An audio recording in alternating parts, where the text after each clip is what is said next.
Hello everyone and welcome back to another episode of the Damage Report Lockdown Edition on Wednesday, which is important for reasons I'll get into in about 15 seconds. Hopefully everything's going to work. Obviously, if you were tuning in live yesterday, we did have some technical issues. We're hoping they're all resolved.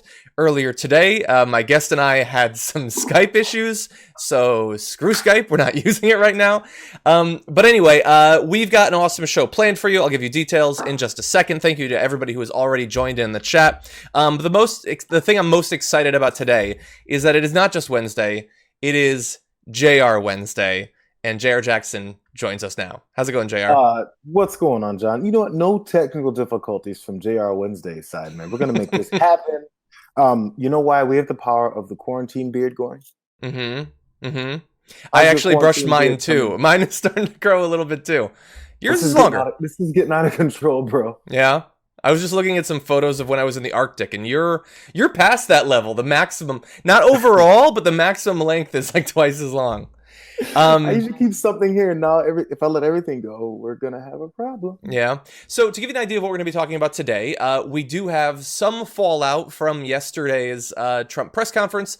I want to criticize Trump, obviously, but the media as well, because man, though, the bar is always sinking when it comes to him, and it looks like indeed they can hear everything. Awesome. Yeah, we are totally color coordinating today, by the way. Oh, the all blue. We're feeling blue because we're stuck at home. Updated potential death counts from the administration. We'll be talking about that. Updates also on the Senate insider trading issue that I don't think is being talked about nearly enough. And then we've got other stuff too, how the coronavirus is affecting the environment and the EPA. And The View is having Bernie Sanders on. This is gonna be the last story, so stick around for the full show. You have to see a promo that they ran about Bernie Sanders' impending appearance. Like, if it had been on Fox News, I would have thought, that's about what I would expect. But this is The View. Take a look in a little bit at what they had to say about him. Yesterday, Donald Trump finally seemed to accept that this is not going to be sort of an easy road that we're going down, and that, in fact, many Americans might end up losing their lives. Here is what he had to say.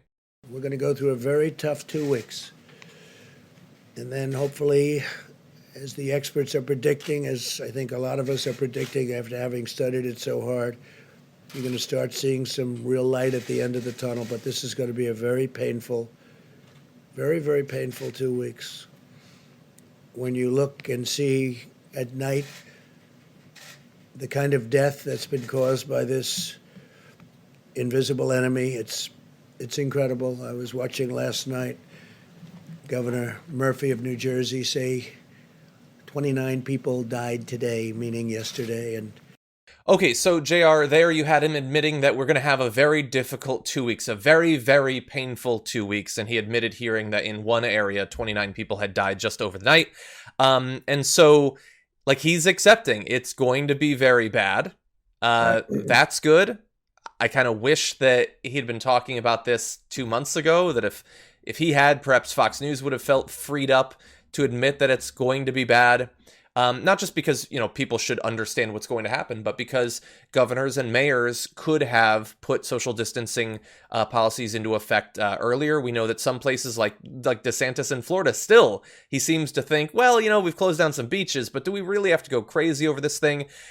Perhaps if Donald Trump had reached the point he did on April 1st, and because of that date, I'm a little bit worried that this is all some sort of April Fool's joke. Maybe we would be better equipped nationally to deal with this. Yeah, so if with anything else, with the job of any other nature or significance or importance, if your track record tells us that you don't take things seriously until it's gotten to a point where it only affects you, I don't take you seriously until I know for sure that it affects you. But even then, what happens is you'll protect yourself and not the people that are affected directly. Yeah. So it's I don't know, man. There's gonna be no way that I'm gonna take anything he says as any kind of a positive warning going forward. Yeah, and especially as we're going to get into how directly contradictory what he's saying now is to what he had said before, the perception he wants you to have. And so let's play one other video. This is going to be Acosta, who asks him about the seeming turn in the way he's talking about this, and here is what Trump had to say. I think it's very important. It was going to be this severe when you were saying this was under I thought control. it could be. And I knew everything. I knew it could be horrible, and I knew it could be maybe good. Don't forget, at that time, people didn't know that much about it. Even the experts, we were talking about it. We didn't know where it was going. We saw China, but that was it. Maybe it would have stopped at China. We wish we could have killed it in China.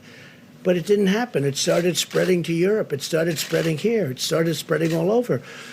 And I'm not blaming anybody.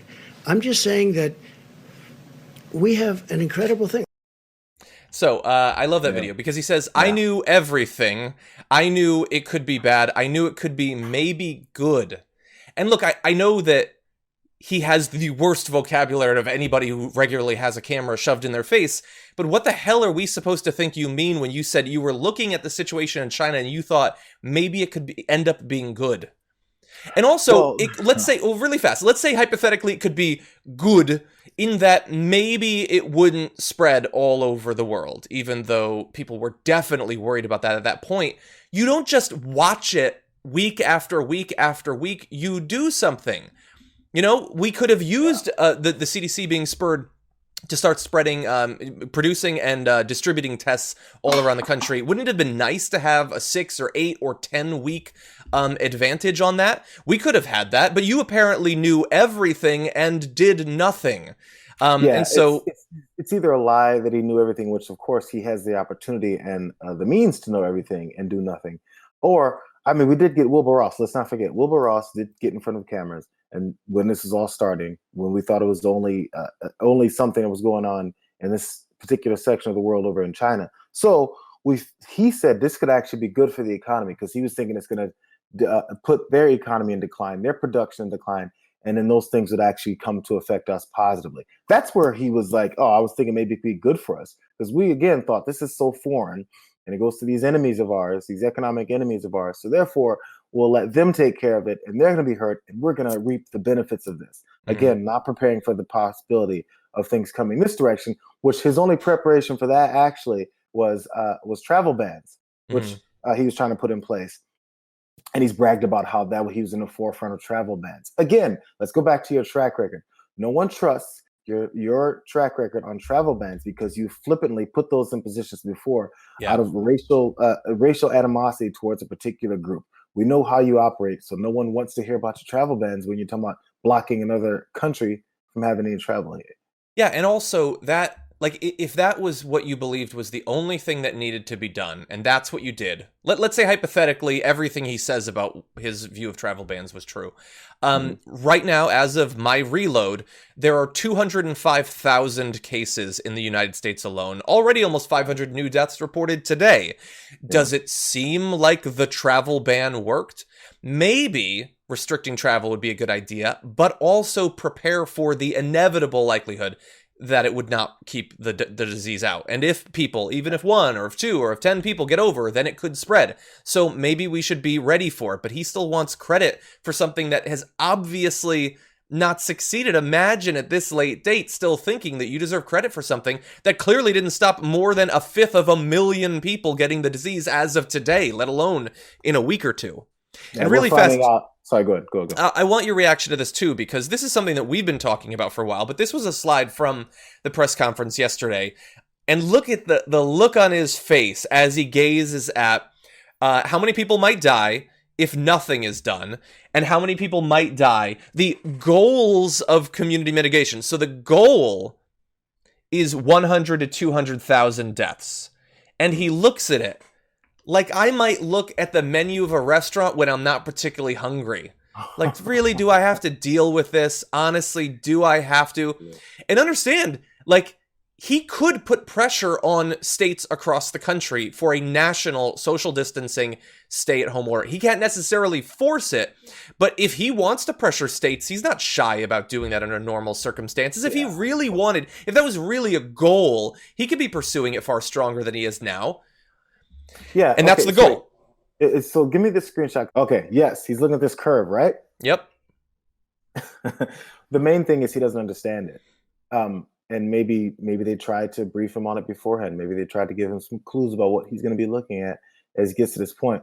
But it's a confused child in a classroom setting that's been called in front of the class to explain his the lesson of the day, and he's unable to do it. Mm-hmm. Yeah. I mean, straight up, I know there's a lot of childlike connections and comparisons we make of him, but they're too obvious for us not to.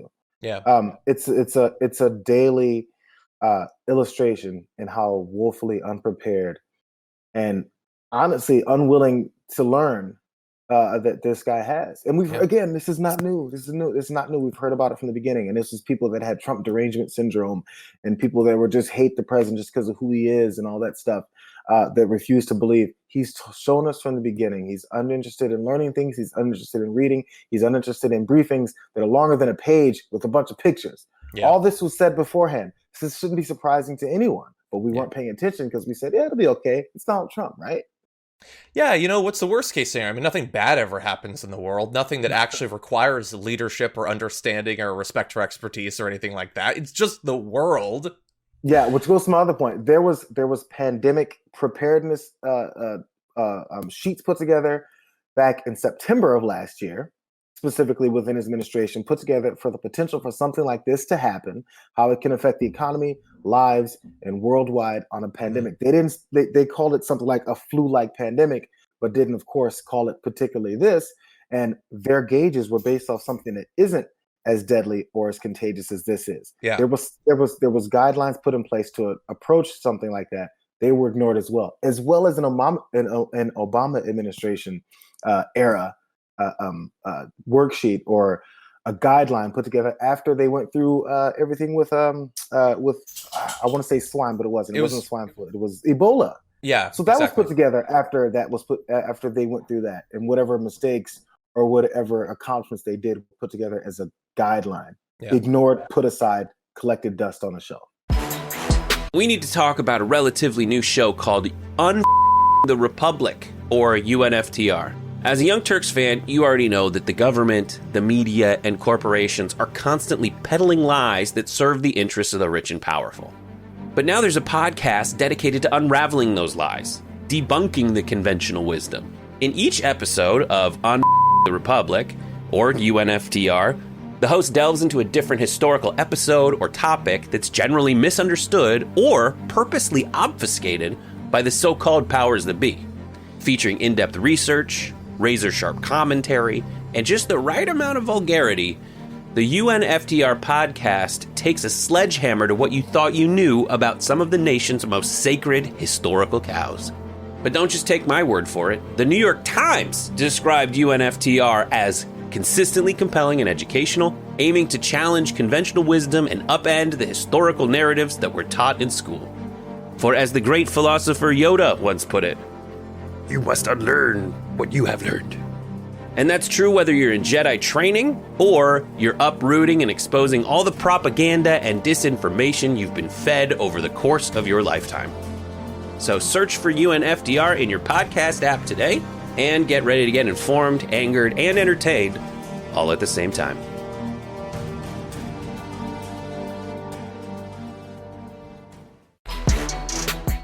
Donald Trump admitted at yesterday's press conference that 1 to 200,000 Americans could die, even if the goal is reached, even if all of the advice that they're providing, advice and little else, is actually followed. That could happen. And because he admitted that, media figures, pundits, and writers have just tripped over themselves to give him credit once again for the moment when he became presidential. And so just as a few examples, and I'm not really trying to single out anyone, but we do need to show you some examples of this. So Eric Lipton said, Trump sounding different today. Scale of death appears to have changed his tone at least. He did put at least, so that's good. Jake Sherman, this is absolutely new message and new tone from Trump. Acosta, who's in that video we showed you earlier, this was a different Donald Trump tonight. I think he gets it. Look, I get that I have Trump derangement syndrome. I don't think he gets it. Kelly O'Donnell says the tone and seriousness was different today. Okay, so he talked about, the fact that so many people might die.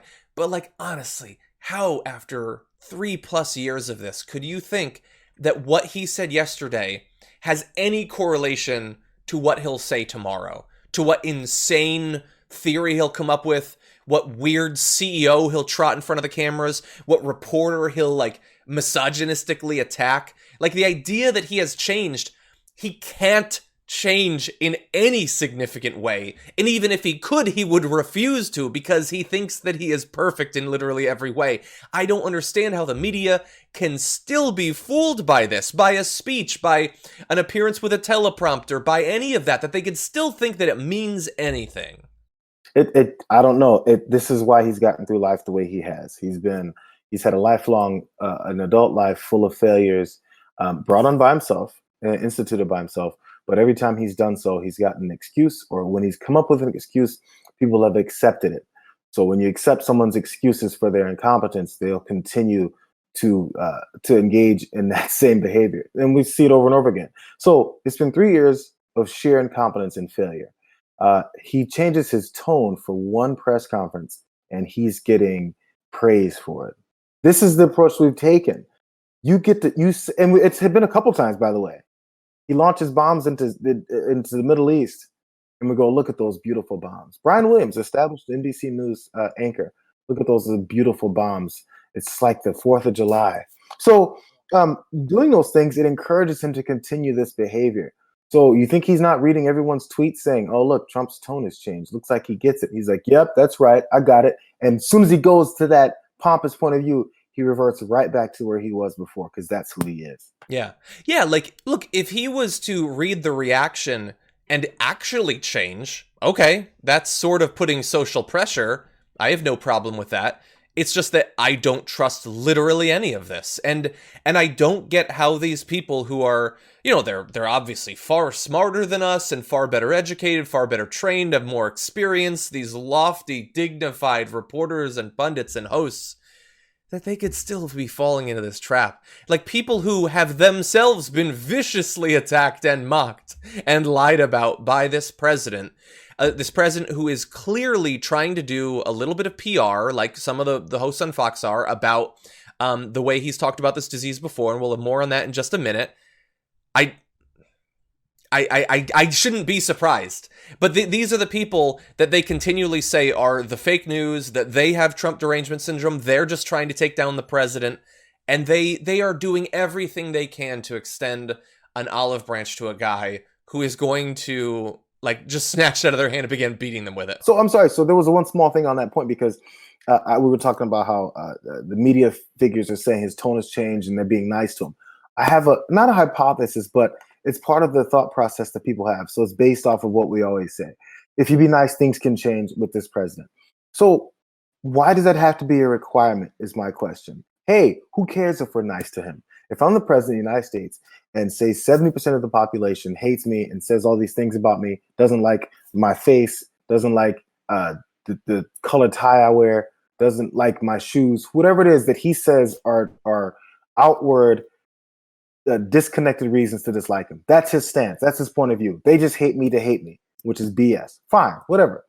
Even if you hate me just to hate me, it's still my job to protect the American people. It's still my job to take these press briefings seriously. It's still my job to take any intelligence briefings. It's my job to stop this pandemic. I don't care how much you dislike me or like me. Why is that a requirement based off whether or not you do your job? It shouldn't be, and it's not. But in this guy's case, it is. So be nice to me, and maybe I'll do my job. Hey, that sounds like you shouldn't be doing this job. Yeah, 100%. You wouldn't accept it anywhere else. Why would you accept it from the most powerful person in the country? Yesterday, when the media was giving Trump credit for changing his tone and seeming more serious, more recognizing of the threat faced by coronavirus, the damage that's going to be done, it was frustrating to me because I know what he's said before and what he's done so far. And what do you know? It didn't take even a day. In that same press conference, he started to try to rewrite what he's said before. So we're going to play 2 videos, and then we're going to correct the record with a bit of fact-checking. So here's the first. I've been doing this for a long time. The question is, what would have happened if we did nothing? Because there was a group that said, let's just write it out. Let's write it out. What would have happened? And that number comes in at 1.5 to 1.6 million people, up to 2.2 and even beyond. So that's 2.2 million people would have died if we did nothing. We just carried on our life. Now, I don't think that would have been possible because you would have had people dying all over the place. This would not have been a normal life. How many? So there he says, what if we had done nothing? What if we had just tried to ride this out? What if we had pretended like everything was going to be okay? So here's the thing. I can think of a few people who tried to imply that we could just ride this out. Do you remember like 3.5 days ago when he was saying by Easter we're going to be cool? When he was on Fox News with Sean Hannity and he was saying, a lot of people, like, their symptoms aren't going to be bad and they're going to go to work and it's going to be okay. And then suddenly they're just going to get better.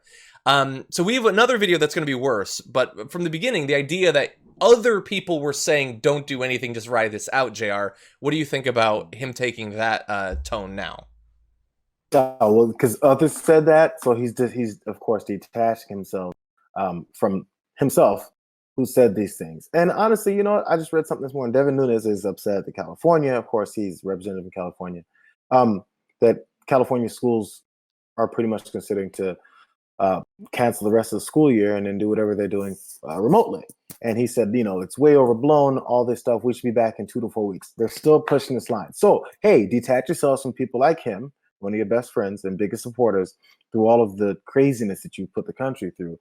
Detach yourself from them as well. It's rewriting history. This is the most important part of this pandemic to him, is making sure that he comes out scot-free and clean from it, rather than having any kind of responsibility to it or connection to it or effect on it spreading even further.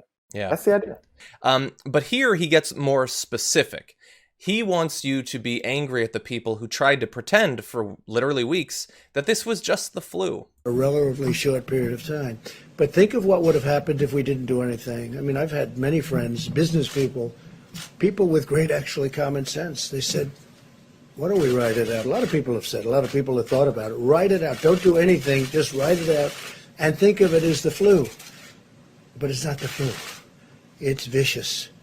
When you send a friend to the hospital and you call up to find out how is he doing, it happened to me, where he goes to the hospital, he says goodbye, he's sort of a tough guy, a little older, a little heavier than he'd like to be, frankly. And you call up the next day, how's he doing? And he's in a coma? This is not the flu. Okay, so JR, there he says, people are like, this is just the flu. It's not the flu. It's vicious. He tells a story about his friend who's a little bit older, a tough guy who's a little bit heavier than he wants to be, who suddenly is in a coma. I'm fairly certain he is making that up and he's talking about himself and his fears about himself getting coronavirus, because that sounds made up. We can't say for sure, but you never know with him because he's a massive liar. But there he said people were trying to act like this was just the flu, and that's irresponsible because this is not just the flu. Oh, well, again, so we have to make sure that, I don't know if he knows if he's having this argument with himself, and also the fact that things that he said and tweeted in the past are still there. They exist. Again, what's the end game? I'm still not sure how he expects this to go over well. Mm-hmm. No one believes it. His supporters don't believe it. Because the reason why I know his supporters don't believe it is because his supporters believed him when he said the opposite. And did the opposite. And how we need to be back and the economy needs to come back. And what was it? You said it was even last week. We can't let the remedy be worse than the flu itself, or whatever. We can't let the cure be worse than the disease. What does that mean? It means go back to normal. That's what it means. It's like last week, but it doesn't matter. He just says it and walks away. And then if a reporter asks him, says, so you said this last week, 2 weeks ago, last month, 2 months ago. And you know what he says to them instead? You're a nasty reporter. That's a nasty question. This is a doozy. Hey, why don't you guys ask questions that actually help people? All these things, instead of answering a question and point out his the history he's got behind it. Again, that's the theme here. Every time he's gotten upset at a reporter in these briefings, it's because they asked him about his previous response. That is the key. That's the thing that hooks him, because that's what he doesn't want to have happening. It's him being connected to what he did. Harum says, worse than a pathological liar, disingenuous. And so, you know what? I would like to be, very briefly, if you'll bear with me, I would like to be a bad reporter. I would like to be nasty and threatening and not nice. Because when he says other people were pretending that it was just the flu, I thought, Well, that's weird because I'm pretty sure over the last month I've read many articles with him saying that it was just the flu. In fact, we've talked about it before on the show, so I did a little bit of digging online.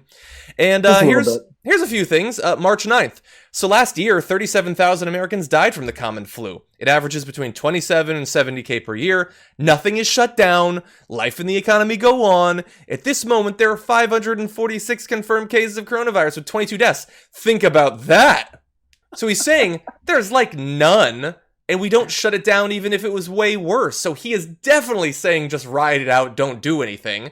And he is comparing it to the common flu, but hold for just a sec because it gets worse. Okay, just a week ago, Trump told Fox News in an interview that despite deaths of about 36,000 people a year on average from flu, quote, we've never closed down the country for the flu. So you say to yourself, what is this all about? So 1 week ago on Fox News, he's saying, we don't close things down. But it's even worse because we had a press conference. This is back, I believe, on February 26th. And there's a few quotes there that are just amazing. He said, at that point, we've had some pretty bad flus, and we've had some pretty bad viruses, and we've never closed the country before. We have to go back to work. So again, we've had disease before. We've had flus before. What are we going to shut things down? He said this at that same one, February 26th. When I mentioned the flu, I said, actually, I asked the various doctors, I said, is this just like flu? Because people die from the flu. And this is very unusual, and it is a little bit different, but in some ways it's easier, and in some ways it's a little bit tougher. Yeah. And then when he says people say it's just like the flu, at that February 26th press conference, I found a quote that seems to indicate a little bit of hypocrisy when he said, this is a flu, this is like a flu. I'm trying to figure out how you read so deep into that to get that he said this is a flu, John. Come on. This is a flu. This is like a flu. Who are these people saying it's like a flu? This is a flu. This is like a flu. Those people were irresponsible. People will die because they didn't take it serious. This is a flu. This is like a flu. Blood on their hands. Now it doesn't matter. Like in terms of the reporters, they can't, like if Yamiche takes this quote and reads it to him, it's not going to get him because you can't get him. His fans don't care. And you know, as I was getting some of these quotes, some were tweets. And so when you go back to a tweet from 3 weeks ago, the responses generally are from that day. And so some of his tweets where he was saying the media is like freaking out, they're trying to create a panic, they're pretending this is going to be really bad. There were responses with thousands of retweets of, you know, Trump super repliers who were like, yeah, the media is just trying to crash the economy. This isn't a big deal. And like I looked at those names and I thought, do any of those people now think, wow, I was really misled? The media was right. This is really bad. There aren't 500 cases anymore. There are 200,000 cases right now and getting worse. Yeah, once Trump takes his, quote, serious tone that everyone's giving him credit for now, do they think, oh, the serious tone, now it's a big deal. Now it's for real. But, you know, a month ago it wasn't for real. 2 weeks ago it wasn't for real. Last week it wasn't for real. Because that's how recently he's been pushing this narrative. I don't know. It would be a great question to ask. Because there's probably been countless mental collisions of reality from his supporters have had every time they believed something he said and then saw the reality way later and had to deal with the fact that they were told the opposite and believed it. And it's tough, I guess, man. That's your hero. So, you know, you go for it, but then eventually you have to realize your hero is not working for you. A massive liar. Yeah. And I just want to add one more thing. This is a flu. This is like a flu. It's literally what he was attacking. It couldn't be more direct. Can I give you an example of a real denial that turned into a real apology and real acknowledgement? So Evangeline Lilly, who was on, who's like Ant-Man, what's it, the Wasp, right? Yeah, Ant-Man and the Wasp. And she was in Lost, if you want to go way back. So she came out originally. The Hobbit. And she was dropping, The Hobbit. I didn't see it. I heard that was going to be good. She came out originally talking about how frustrated she is at the panic and the anxiety and the pushing things aside. And she dropped her kids off at gymnastics and posted, they washed their hands, they're fine, moving on with life, right? And then she got some pushback, and then reality continued to set in, and she saw what was really going on. So her motivations were based on whatever. She came forward with an apology, and this is how you apologize. She goes, weeks ago. First of all, I apologize for people that I dismissed, the people that are most affected, and all this for my flippant approach, right? I'm paraphrasing. She may not necessarily use those words. And then went on to say I was masking my own fears and concerns about it by trying to go on with a normal everyday life and not acknowledging it. Yeah. That's a real apology that actually talks about the people you hurt, talks about the reasons why you did the stuff that you did, and then acknowledges that you've switched it and the reasons why you have. That's how you acknowledge that you were wrong before, and now you've come to this point because you actually care, rather than someone who doesn't care and all they're looking for is to protect their ego and their image. That's the difference. She's a celebrity. She's a known figure. She's someone who probably benefits from people knowing who she is and having a positive outlook about her. But sometimes it helps to just point out that you were wrong. You were the stupid one. You were the one that was causing the problem, and move on. And people might actually like you for it. Yeah. Yeah. Like imagine if Sean Hannity did that. Imagine if he was like, you know what? I've got a lot of reasons to distrust the media and the way that they attack Trump, but I allowed that bias to lead me to believe that they were wrong on something that they were 100% not wrong on. And to the extent that I misled people about this, I apologize. You should take it totally seriously. Listen to the doctors. Like, he would be twisting our arm to give him credit, but he's not going to do it. All you gotta do is change your tone and you'll get enough acceptance from it. Yeah, the thing is, like in political commentary, no one's ever wrong. Why would they ever admit that they're wrong? Their fans will hate that they will admit that they're wrong. They'll defend them if they just continue being wrong. Mm-hmm. It's one of the most frustrating things about this. So I have been very frustrated by the fact that the apparent insider trading that multiple senators engaged in earlier this year after finding out behind-the-scenes information about how likely coronavirus could be really bad in America, that became a big story for like a day, and then everyone moved on. I'm hoping that will change, especially as new information from reporters is coming out about this. Now, this involves Jeffrey Sprecher, chairman of the New York Stock Exchange, and also husband of Senator Kelly Loeffler, one of those most wrapped up in this story. So let's talk about some of the exchanges in stock that her husband did. So earlier this year, he bought $206,000 in chemical giant DuPont de Nemours in 4 transactions in late February and early March. DuPont has performed poorly on Wall Street lately, but the company is a major supplier of desperately needed personal protective gear as a global pandemic strains hospital and first responders. So far, it doesn't look like that stock is doing amazingly, but it would be reasonable to expect that it would in the future. And certainly at that point, that seemed like a pretty safe bet. At the same time, the couple dumped over $70,000 in stock from Ross stores, and similarly almost $30,000 in stock from the parent company of TJ Maxx and Marshalls. They also sold nearly $60,000 in Lululemon stock in early March, just after the stock dipped from its all-time high. And I think it's safe to assume that retail stores are going to do badly when people can't go outside and can't shop, and the stores are shut down for literally months. So again, none of this is proof that she personally said that these changes, these sales and purchases need to happen. She's saying that she didn't. But it all does line up with someone who is getting information that this is going to be serious, wants to personally profit or at least minimize losses from that information, while publicly saying that everything's going to be fine. Donald Trump is doing a great job. There's no reason for you to worry about all this. The setup is perfectly fine as far as it sets them up for plausible deniability to say that, hey, this is how it all works. We have financial advisors who read the way the market's going and they give us these suggestions and advise us to do certain things, and we just do it. I'm not connected to any insider trading or information giving to me and then leading that to my financial portfolio. So you can do that, and then we don't have proof because we don't have the paperwork right there. We don't have the email or conversations that potentially blows all this up. So you can continue to ride this wave. That's the reason why, in order to end all this speculation, maybe when you're an elected member of Congress, you're a senator, you're any of these positions of power where you have this exclusive information that can help you and to make it look like you're using that information to benefit yourself personally, maybe you just shouldn't engage in that while you're serving the people, because that's the beginning of how this worked. You're serving the people.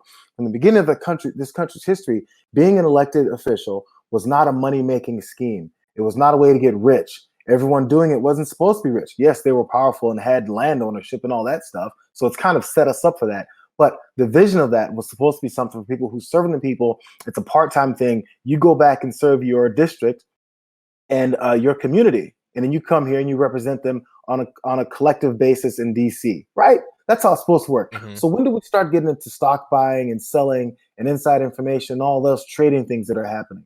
Because we just got greedy and we allowed people, the most powerful, to do whatever they wanted. I know we can eliminate all that speculation. You won't have to hear about me saying that you're an inside trader, that you're a liar, that you're a criminal if you just don't engage in that while you're elected. And if you Yeah. want to engage in it, don't get elected. Yeah. Simple. Yeah, and I guess because they've been allowed to do this for so long, people react to the idea of the change as something extreme. But like, if you want to have this great amount of power, and if we talk about it as service to the country, why would we assume that you wouldn't give up anything to do that? You give up all sorts of freedoms to serve in the armed forces. Absolutely. Like senators are supposed to just get benefits? And they will make money in a million different ways after having served as senators. Can we possibly just restrain one of them, at least briefly? Like athletes can't regularly bet on the games that they're playing in, right? Like, what if cops could bet on like crime rates and particular types of crime? Anything you have a personal ability to exercise influence over, to control an outcome, why would we allow you to personally profit from that when that could obviously influence how you do? Like, the athletes theoretically could throw the game. That's the concern. We don't think a senator could throw a stock. We don't think that Kelly Loeffler, who's been in the Senate for a couple of months at this point, oh no, her connection, her reverence for America is too strong to ever do anything unethical. Who actually thinks that? They shouldn't have stocks. Yeah, and thankfully some people, AOC is trying to stop them from having it. It should be required. And this is the story that could break through to people. But unfortunately, not enough people are focusing on it. Who was our, I think it was a congressman from New York who went down with his son for insider trading. Michael something. Anyway, we'll look him up. But this was last year, even the year before maybe, that absolutely busted on insider trading, that there was no question about it. He was using his influence. Was it the first representative that endorsed Trump? May have been one of those, yeah. I think that might have been. Congressman insider trading. Anyway, yeah. But again, there's it's not like it's unprecedented. My point is that it's not unprecedented. Whether or not members Collins, maybe Michael, one of those. Whether or not it's not an unprecedented thing for them to actually be doing this. So if you want to avoid being like him, don't even get yourself into this situation in the first place. Yeah.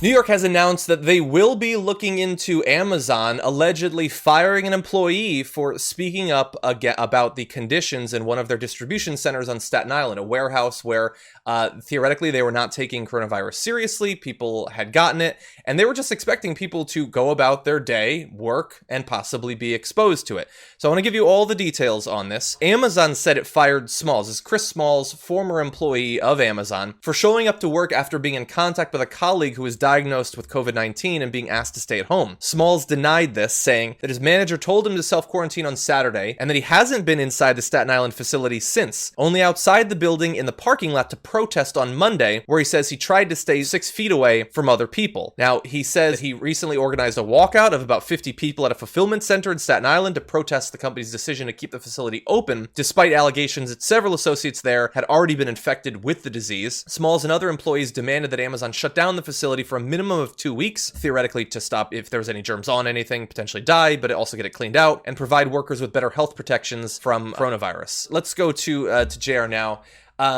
He's saying it's because I spoke up about this that I was raising concerns. They're saying he was trying to expose people or something by going back in. I find that hard to believe. If he was being asked to stay home, he was probably very worried about his own health at that point. But I'm glad that New York City is going to be looking into this allegation. Yeah, I hopefully, because it doesn't benefit them, especially with all the other strains that they have with everything that's going on, to look into something like this. But this is important because this could go across multiple levels of workers that are still on the front lines. We're giving props to the medical professionals and folks that are continuing to go to work, the delivery drivers, the grocery store people, the pharmacists, all the people that are still staying in those essential places for being on the front lines. And this is, I think, some aspects of it that we forget. We're like, oh, thank you. The delivery driver is out here risking his life. There's people in the warehouses still. There's people still putting things together. And who knows the level of contamination and contagion that's happening there as well. From subways and all that stuff. Yeah. Those things are, I believe, still need to be sanitized. Yeah. 100%. Now, de Blasio said the allegation is because he spoke up for the safety of his fellow workers, he was fired. I have ordered the city's Commission on Human Rights to investigate Amazon immediately to determine if this is true. If so, that would be a violation of our city human rights laws. We would act on it immediately. And I would say, we need these distribution centers to stay open. It's one of the places that are going to allow us to weather this if it turns out that we're going to have to be sheltering at home for literally months. But we are allowed to have very high expectations on Amazon for what they're going to do. In return, by the way, they're going to make more money than they've ever made before. Not only in terms of far more sales, but probably they're going to be helped by the government. But that means they have to have extremely liberal pay, benefits, sick leave, obviously. They need to be encouraging people to take it if they feel sick. They need to be doing testing all the time. They need to be pervasively cleaning these facilities. They need to take all of these precautions and make it, and by the way, they are hiring a lot of people. They should be making these places that people want to work during this time. But those people need to be paid well. They need to be compensated for the risk to themselves that they're taking by simply being there. And they need to be assured that they are not risking their lives by working for Amazon during this time. Even if you're going to do it selfishly, I always wonder this about businesses. If you're going to be selfish and only think about yourselves and the bottom line and getting something done, you need your employees there. You need them to do it. You need them to play their part in the process of getting your product out. So if you don't care about their health and their safety and they end up sick, you're losing employees. Yeah. Oh yeah, sure, we'll hire another one. But then you go through that whole process and you just don't care about the health and safety of the people that are actually getting you to your bottom line. Yeah. I don't understand it. Even if you're selfish, part of being selfish is making sure the people that are helping you take as much money as possible are there. Yeah. Yeah. And so look, for everyone, all the employees like Chris Smalls who are, they're raising these concerns, that are letting people know what's going on in these facilities, we desperately need this. Today, Bernie Sanders is going to appear on The View, and so they put up a little promo of some of the things they'd be asking him about. Take a look at this. Bernie Sanders answer accusations that he's politicizing the pandemic to push his Medicare for All agenda, and that staying in the race could guarantee Trump another term. He's live on The View. Next. Okay, so that he's politicizing coronavirus to push his Medicare for All agenda. And by staying in the race, he's guaranteeing Trump wins again. And then they put up a smiling face of Bernie Sanders, like he's ecstatic about these horrible, underhanded, deceitful things he's doing. And then they say, Bernie Sanders, next. This is The View. This isn't Tucker Carlson. Look at the spin on that thing. You can barely see the screen because it's moving around so fast. The slanted view. I don't know. I'm not sure if the viewers of this show would see it as a bit of a blatant, biased promo, or once they do have the interview, if they're going to ask him questions fairly and they're just looking to hook people. I don't know. Actually, I do kind of know. That's their point of view. That's what they're going to go with. That's the whole idea. We saw when they had AOC on, the approach they had with her as well. So he's using this pandemic to push the nefarious Medicare for All. Hey, are we pushing the way that the predatory healthcare system and private healthcare industry we have now is utilizing this to benefit further? Are we talking about any of that? No, it's just going to go to, he's taking this opportunity for a problem that has been long withstanding in our country to do something about it because he's just a senator. Isn't that what our people in Congress and our senators are supposed to do? Find something that's a problem and then address it by changing the way we do things and making sure that more people are protected. Instead, you're just supposed to, what are you supposed to do? We complain about how the Congress does nothing, which they generally do nothing. But when a congressman or senator decides to do something, it's seen as taking advantage of a bad situation to make it better. It's such a weird spin. Like, they could just say, is the coronavirus evidence that Medicare for All could have saved many lives? Next up, Bernie Sanders. You could have said that. Yep. You could say, is the fact that Joe Biden is effectively hiding from everyone, is that proof that Bernie Sanders was right to stay in the race? Bernie Sanders after this. Like, you could do that. And by the way, think about if Joe Biden was to be on The View. Do you think that they would have done one like that? Would they have said, is Joe Biden hiding because he can't keep it together for a 5-minute media appearance? And what the hell is going on with the Tara Reade accusation? Like, do you really think that they would that they would come at him like oppositional like that. Yeah. No. Yeah. Will Joe Biden's status quo plan on healthcare continue us down this same disastrous path that we're seeing with the coronavirus? Yeah. That's his stance, is status quo healthcare system. Or how about this? Failing us. How about is Joe Biden's refusal to contrast himself with Trump on coronavirus guaranteeing a second Trump term? You could do that. The View. They have millions of viewers. They're so important and influential. What was their tagline? The most influential political show of our time, or something like that. There was something like they said they're the most influential political discussion show because the number of people that watch it. They probably are. Yeah, they are, because the number of people that watch it that are just this block of voting, that when they hear and assess what they have to say, they make the decisions based off of it. Yeah. I am thrilled to invite onto the show for the first time a candidate running in Massachusetts' 8th District, Dr. Robbie Goldstein. Welcome to the Damage Report. Thank you for having me. Glad to have you on. For those who might not be familiar with your candidacy, this is the first time that we're talking. Can you let our viewers know a little bit about your history, what brought you into this race?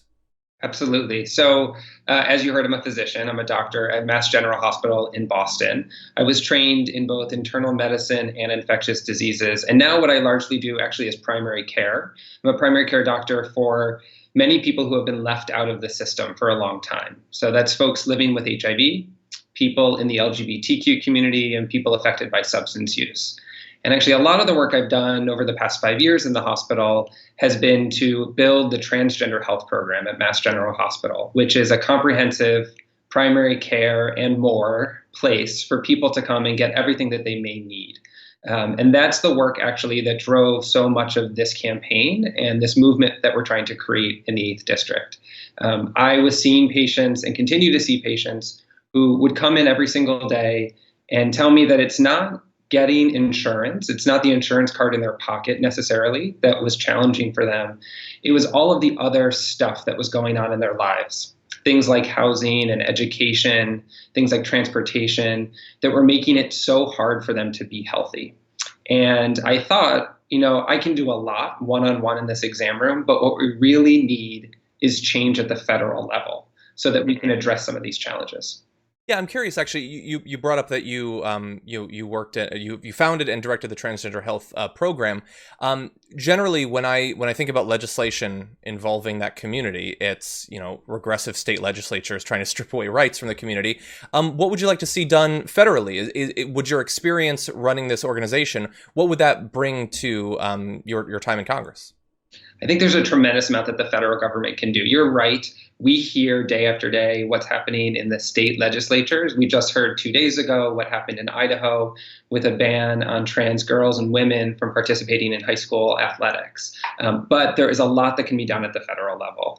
A lot of the protections that exist for the trans community, especially in the healthcare space, they're all based on interpretation of individual words. So for instance, when we think about healthcare, we think about the Affordable Care Act, the protections for trans folks really come down to just one or two words in one line of the Affordable Care Act. And I think that we need to strengthen those protections as we're going into a year when we are going to make decisions around healthcare. We recognize how important healthcare is. We've got to make sure the right people are at the table so the right words get put into that legislation so that we can protect every single person in this country. It's I can think of a few elected representatives who are doctors. It's not the most common way to get into politics, but there are a few. So I'm curious for you in the area of healthcare, which is obviously, for reasons we'll expand on soon, a particularly salient issue right now. What would you like to see done in the future in regards to healthcare? Yeah, so you're right. There are not many physicians that are currently in Congress. I think at my last count, there were 17, 15 of which were Republicans, only 2 on the Democratic side. When I think about healthcare providers being in government, it is because we have experienced what it's like for people to come into our clinics every single day and face challenges. And those of us who see those patients, we recognize that the only way to fix this, the only way for us to get out of this situation is to move towards a single payer healthcare system, a true system that will provide healthcare for every single person in this country and recognizes that healthcare is a human right and not a benefit for people who can pay for it. So my vision is to move us from where we are right now to a system of a single payer healthcare system where the government can be that person that helps to negotiate drug prices, helps to negotiate what is covered, helps to make sure that everybody can have access to the care they need in the community that they live in. I also wanted to talk to you about some of the opponents that you're currently facing in this race. The first, the current incumbent, Stephen Lynch, who's held onto the seat for a very long time, a bit complicated with redistricting, but effectively has been the incumbent for quite some time, as well as Brianna Wu, who's a quite popular progressive figure. So tell me a little bit about differentiating yourself from both the incumbent and some of the primary challenges that you're facing. What do you believe that you bring uniquely to this race? I think I'll take the incumbent first. Stephen Lynch, as you said, has been in office for 19 years, and we could have probably spent all of the time that we've had together talking about his votes and talking about my differences with him. I'll bring up three because I think they're really important. One is that he based his entire political career on an anti-LGBTQ agenda, going against marriage equality in the Massachusetts state legislature. Another is that he's repeatedly described himself as a pro-life Democrat and has voted against reproductive rights. And I think the third and the most important for me, and the biggest distinction between us in many ways, is that he was one of 35 Democrats in 2010 who voted against the Affordable Care Act, and he's one of only two remaining, him and Dan Lipinski, who are still in the House after all this time. And so I think, he has showed us vote after vote his values and how he's going to represent those values in Washington. But actually, the biggest distinction between the two of us may not be those votes. It may be the way that we lead. It's really that idea of leading with values, leading with the voices of people from a community, bringing all of those people forward, lifting everyone up together, something that I've done every single day in the hospital and how I built the transgender health program, but something he hasn't been able to do in Washington. Okay. To comment on Brianna Wu, I think you're right. There are multiple opponents in this race, and I think we all bring something unique and something different. I think my perspective as a healthcare provider, having worked in healthcare for all of this time, really does give me a unique platform to talk about the number one issue for people in the 8th District of Massachusetts, but really all across the country. Okay, and let's talk about how one of the big issues is affecting things. I've been trying to get an idea from the candidates I've been talking to recently that you've been in this race for some time. I'm assuming the last month has been a very different sort of campaigning for you. Much of the normal sort of canvassing and things like that, rallies, those sorts of things can't actually happen. So how are you adapting in the new normal? It has been quite a change from where we were in January and February to where we are now. Although I will say that if you talk to my campaign staff, in January, I was talking about COVID-19. At that time, we thought of it as the novel coronavirus. That was the term that was being used. And we've been planning for this ever since. So we made a pretty seamless transition from that traditional door knocking, canvassing, getting out to community events, trying to meet as many voters face to face, to doing that virtually and hosting virtual meet and greets, making phone calls and having group chats so that I can get to meet as many people as possible. But there are a lot of challenges to transitioning from an in-person campaign to a virtual campaign. And we are dealing with those in Massachusetts. One of those is actually ballot access. To get on the ballot in Massachusetts, we need 2,000 signatures. Those have to be handwritten signatures on a piece of paper.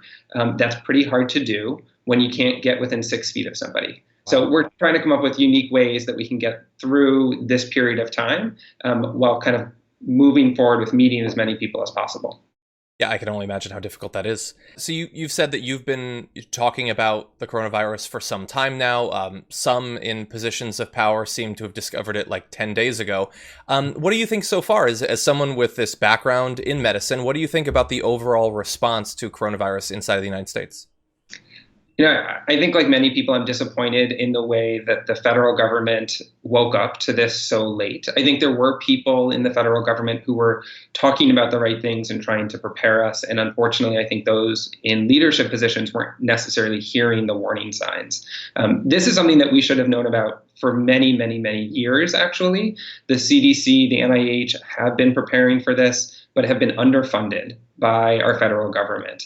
If you go back all the way back to the Affordable Care Act, which we just celebrated its 10-year anniversary, that act set aside money every single year to prepare us for a public health threat like COVID-19. And every year, Republicans were in charge of the House and the Senate. And every year that Donald Trump has been in office, they have cut funding to that specific fund by $8 billion. Wow. That $8 billion cut has now resulted in a $6 trillion investment that we need to do to bring our economy back online. And I think that was the right thing. We have to get our economy back. We have to fund tests and the research and everything we need right now. But in a few months, we're going to have to look back and recognize that $8 billion investment that we could have made would have been worth every single penny and would have prepared our country in a way that we just weren't prepared for this current pandemic. So you mentioned there that we have to get, our economy back going. And, Trump seems to, at least as of now, backed off of his Easter, restarting the economy drive. I saw that your governor, Charlie Baker, just extended the state's lockdown until May 4th. How much certainty do you have that by May 4th, your state or the rest of the country will be ready to go back to normal, or whatever normal is at that point? I think May 4th is an optimistic date. I think we're all hoping that social distancing was put in place early enough, certainly in the Commonwealth of Massachusetts and all across the country, that we can see the peak of this pandemic in late April and see things get better by early May. But I think the reality is we have to be prepared that this can go on much, much longer than May 4th. We've got to put some dates on the book so that we have things to work towards. But from the infectious disease side of this, from the public health side of this, I do think we need to be prepared for months of being distant from each other to make sure that the virus doesn't come back in a second wave, to make sure that we truly get control over what's going on in some of the hardest hit places all across this country. I'm curious. I probably should have asked this earlier, but are you still practicing as a doctor while campaigning?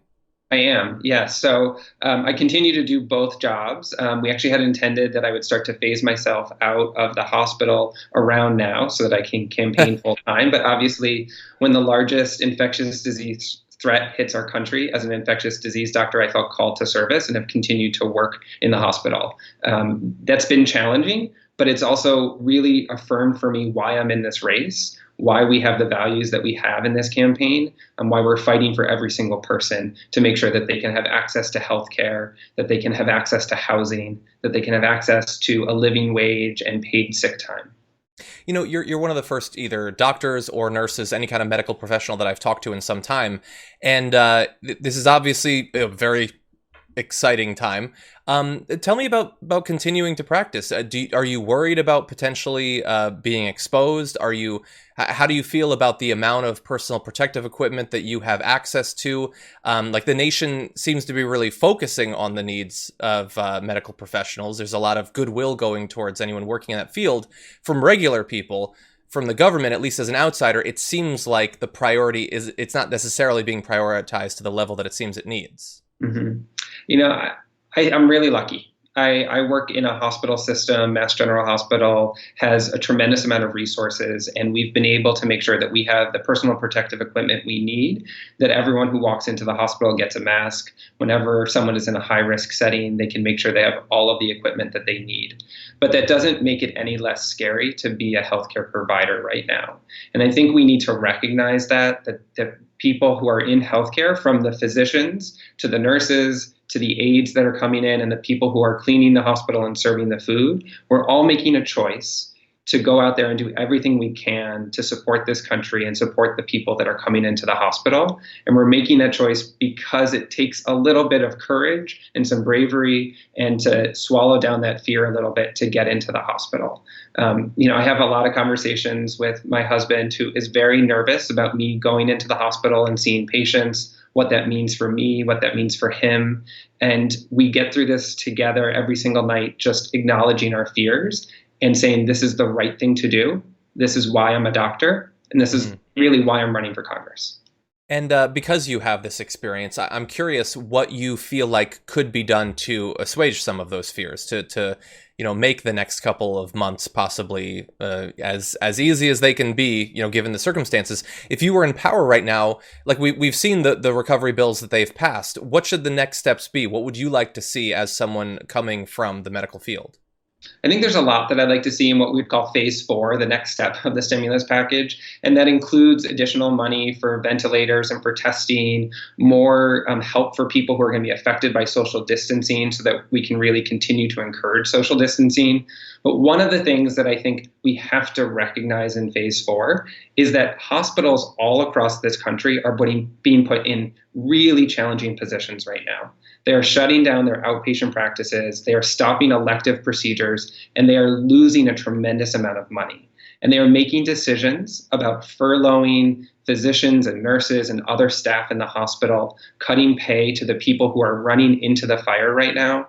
We need a federal stimulus package that supports our hospitals and supports our healthcare workers. It is not acceptable for the people who are really on the front line of this pandemic to risk losing their pay, losing their benefits, losing their own health care just because they're in a hospital system that can't be funded appropriately right now. And where can people go to find out more about your platform, more about your candidacy?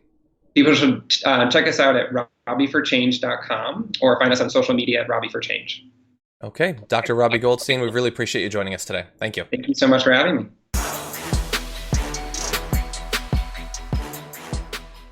Thanks for listening to the full episode of The Damage Report. Support our work, listen ad-free, access members-only bonus content, and more by subscribing to Apple Podcasts at apple.co/TYT. I'm your host, John Adarola. I'll see you soon.